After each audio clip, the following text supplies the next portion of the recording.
Salut tout le monde, j'espère que vous allez bien. Aujourd'hui, je vous retrouve pour quelque chose d'assez cool, puisqu'il s'agit du Time Machine Challenge 2022.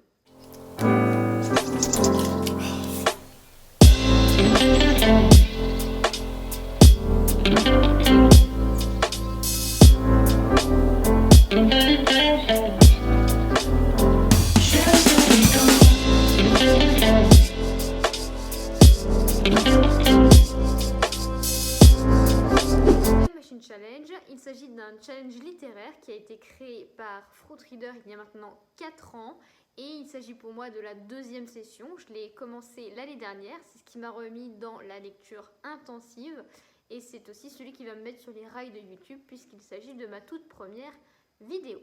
Ce challenge, il a lieu du 1er mars au 31 mars et le but est assez simple en soi. Il s'agit de lire un maximum de romans historiques avec pour unique consigne de lire un livre par menu, sachant qu'il y a 3 menus, avec dans chaque menu 3 sous-catégories. Je vous les expose de suite. Le premier menu, il s'agit d'histoire en lutte, avec pour première sous-catégorie Angela Davis et mots-clés, lutte des classes, racisme et militantisme. Et pour cette première sous-catégorie, j'ai choisi Spartacus de Howard Fast, publié aux éditions J'ai lu. J'avais déjà lu un roman de cet auteur, La Dernière Frontière, l'année dernière à l'occasion du même challenge par ailleurs, et je l'avais absolument adoré. J'ai voulu réitérer l'expérience avec Howard Fast. Donc on suit ici un esclave romain qui va devenir gladiateur et mener la plus grande rébellion que Rome n'ait jamais connue. Donc en somme, un pitch assez badass, ça promet. La deuxième sous-catégorie, il s'agit d'Olympe de Gouges avec pour mots-clés féminisme, portrait de femme et LGBTQ+. Je suis désolée pour la prononciation. Et pour cette sous-catégorie, j'ai choisi Un bûcher sous la neige de Susan Fletcher, publié aux éditions J'ai lu également. Il s'agit d'un roman dans lequel nous suivons Corag, qui est une jeune femme accusée de sorcellerie en Écosse au Xe siècle et elle est enfermée dans une cellule, attend son heure avant d'aller sur le bûcher et on va suivre ses interrogatoires du fond de sa cellule. Ce roman, j'en ai entendu énormément de bien et celle qui m'a particulièrement donné envie de le lire, il s'agit de Margot Liseuse qui en a extrêmement bien parlé. Je voulais l'acheter en librairie mais il est absolument out of stock partout. J'ai donc finalement opté pour de l'occasion, puisque ma patience légendaire n'a pas pu attendre la réédition en mars prochain. Mais pour ceux qui auraient un peu plus de patience, il est publié d'ailleurs avec une sublime couverture. La dernière sous-catégorie, il s'agit de Boudica, avec pour mots-clés combat, guerre, guerrier et guerrière. Et c'est d'ailleurs sur ce dernier mot que je me suis arrêtée, puisque j'ai choisi La saga de Jeanne d'Arc de Mark Twain, publié aux éditions 10-18. On y suit tout simplement son parcours, dont je connais peu de choses, mis à part ce que j'ai pu apprendre à l'école. Donc je voulais en découvrir un peu plus sur sa vie. Le deuxième menu, il s'agit de l'histoire sous toutes ses formes et la première sous-catégorie, il s'agit de Philippe Cadic avec pour mots-clés science-fiction, fantastique et fantasy. Et pour cette première sous-catégorie, j'ai opté pour le tome 2 d'Outlander qui s'intitule Le Talisman. Il est publié aux éditions J'ai lu et c'est à peu près tout ce que je peux vous en dire sans risquer de vous spoiler déjà le premier tome pour ceux qui ne l'auraient pas lu.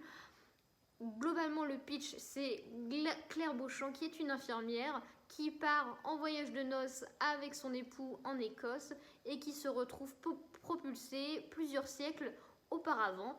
C'est un superbe voyage dans le temps, je vous le conseille fortement. La deuxième sous-catégorie, il s'agit de Michel Perrault avec pour mots-clés biographie, faits divers et non-fiction et j'ai opté pour La femme d'or de Christian Jacques, dont j'avais lu déjà Le rêve de Cléopâtre, il me semble. C'est publié aux éditions XO et je l'ai reçu pour mon anniversaire de ma mère, qui sait que je suis absolument passionnée d'Égypte ancienne, puisque quand j'étais petite, j'étais la première à faire des exposés sur le mythe d'Osiris. Donc ça s'annonce prometteur. La dernière sous-catégorie, il s'agit d'Alexandre Hamilton, avec pour mots-clés adaptation, film et série. Et j'ai choisi La femme du gardien de zoo de Diane Ackerman, publié, il me semble, aux éditions Norton. Il s'agit ici d'un livre en version originale, donc en anglais. J'avais déjà pu voir le film avec Jessica Chastain, qui était absolument génial.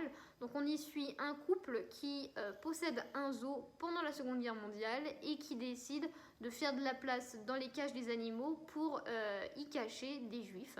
C'est une histoire qui est absolument haletante et j'espère prendre autant de plaisir à le lire que j'ai pu avoir en le visualisant.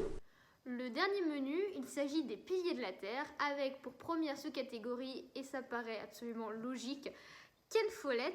Il y a pour mots-clés épopée, une galerie de personnages et une brique. Et c'est vraiment sur ce dernier mot que je me suis arrêtée et j'ai sans originalité choisi du Ken Follett avec Le Crépuscule et l'Aube.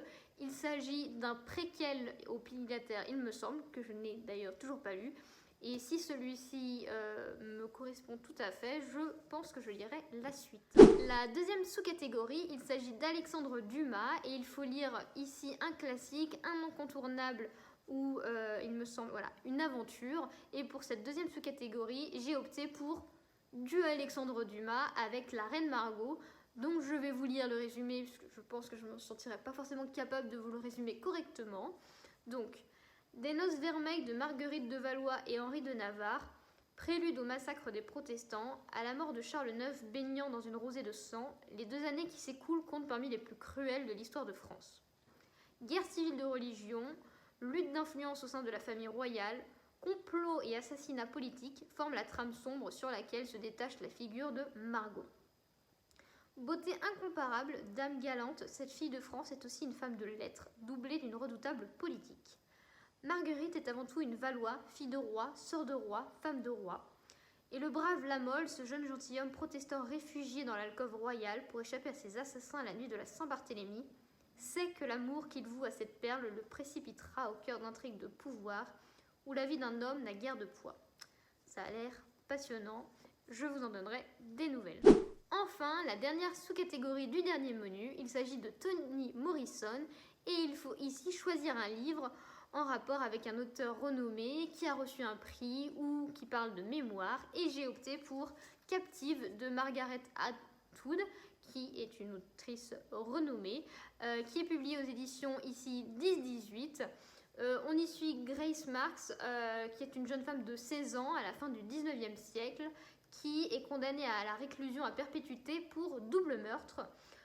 Le problème, si on n'est pas sûr qu'elle soit coupable, innocente ou folle, donc on va avoir de nombreux entretiens psychiatriques apparemment. Ce livre a l'air absolument génial, haletant, d'après le résumé en tout cas. Je vous en donnerai également des nouvelles.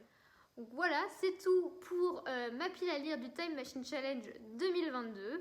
Ce sont visiblement de bons gros pavés, donc je suis absolument pas sûre d'arriver au bout de cette pile à lire.